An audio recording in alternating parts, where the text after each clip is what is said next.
자, 부호가 있고, 그러니까 여기 이거 다 써볼게요. 0, 1, 2, 3, 4, 5, 6, 7, 8. 비트. 그리고 여기에 부호 비트. 그러면 나머지는 다 똑같이 쓰고 부호만 바꿔줘라. 따라서 0, 0, 0, 1, 0, 0, 1 이렇게 되겠죠. 그리고 이건 절대값이 똑같은데 뭐만 달라지면 되냐면 부호값만 이렇게 바꿔주면 되니까 이게 마이너스 17이라고 하는 거다. 두 번째 그렇다면 부호가 있긴 한데 1의 보수를 가지고 해라.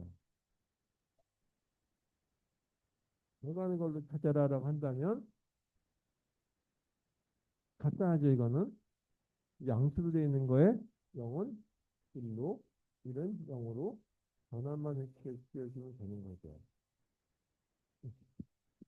따라서 이게 플러스 7이라고 하는 거에 거꾸로 0은 1로만 바꿔주면 되는 거니까 여기도 0, 1, 2, 3, 4, 5, 6, 7, 9월을 고려해서 0은 1로 1은 0으로 바꾸니까 여기가 1이죠. 따라서 여기는 0으로. 그다음에 여기가 세기가 0이었으니까 1로. 1, 1, 1. 4번 비트가 0이었으니까, 1이었으니까 0으로.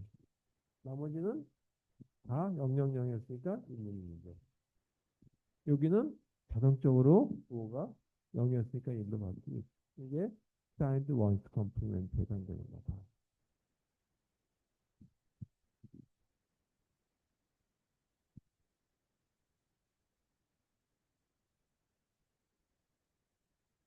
그러면 이해보수라고 하는 걸로 했을 때는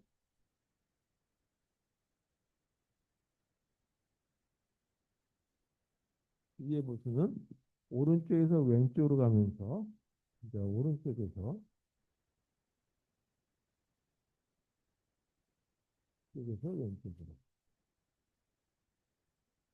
왼쪽으로 스캐닝 또는 읽으면서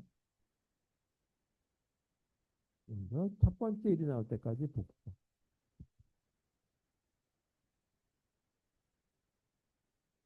여기까지 복사를 하는 거예요. 그리고 그 이유는 0은 1로 1은 0으로 바꿔.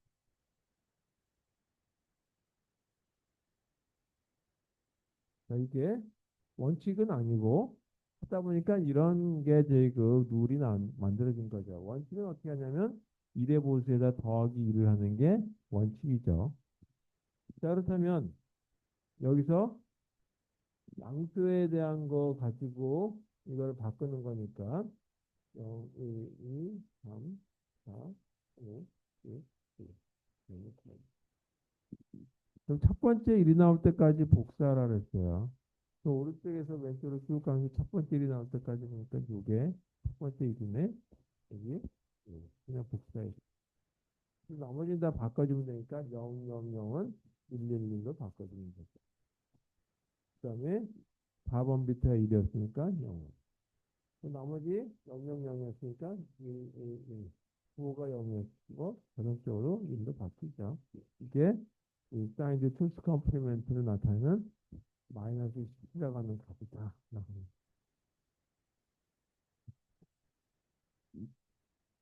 여기까지가 5번의 1에 해당되는 거 세 가지 가지고 하고 5번의 2번은 뭐였냐면 사인 비트를 없애려는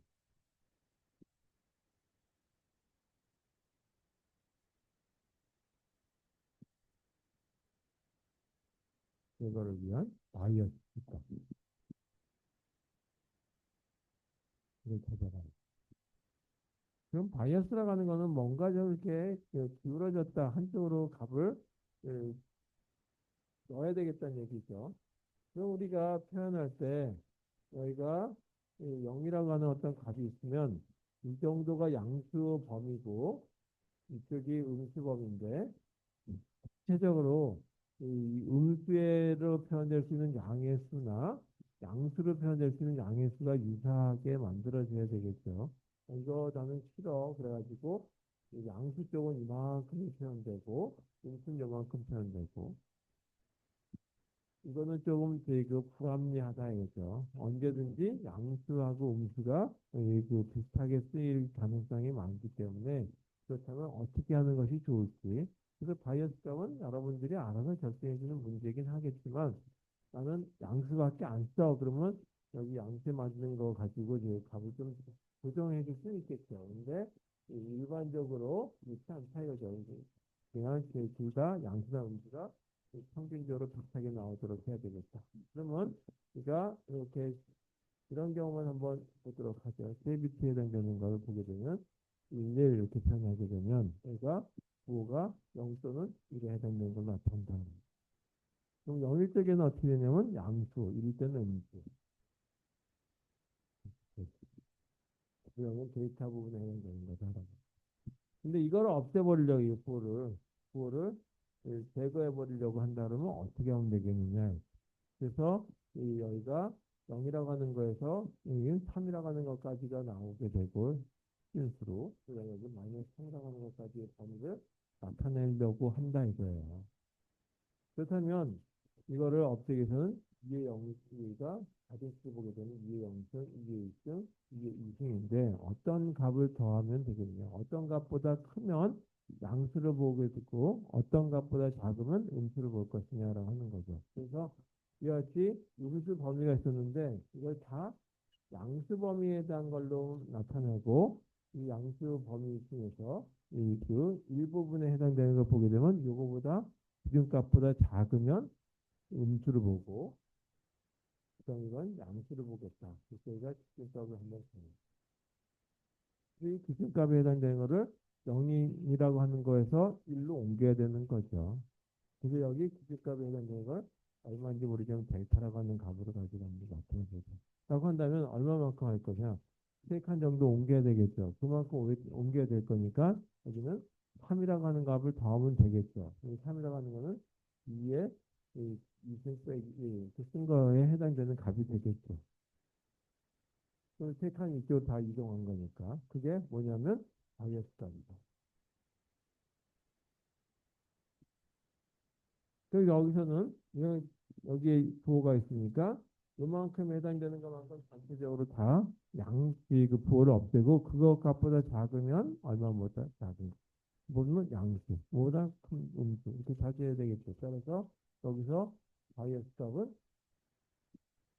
여기가 데이터가 6비트로 되어 있으니까 2의 8승 빼기 이렇게 쓰면 되지 않을까라고 생각하는 거죠. 나는 2의 8승 빼기 1 아니라 또는 2의 8승을 할래라고 해도 큰 문제는 없어요. 그래서 이 다음 때 IEEE 754라고 하는 어떤 이제 기준점에 대한 걸 가지고 그러니까 이제 그 권고안이라고도 얘기하고 아니면 사진안이라고 얘기하는 거에 대해서 보게 되면 8비트로 되어 있었고 여기 해당되는 걸로 117장 가는 코드 값을 주는 게 있어요. 익스펙트가 이렇게 쓰는 경우가 있는데 이게 바이어스 값이다. 하여튼 그렇게 이거에 대한 범위는 얼마든지 변할 수 있겠지만 너무 큰 값을 가지고 너무 작은 값을 한다든지 하지는 않은 범위로 보통 나타내고 있다. 라고 하는 걸로 생각하시면 되겠습니다. 질문 있으세요?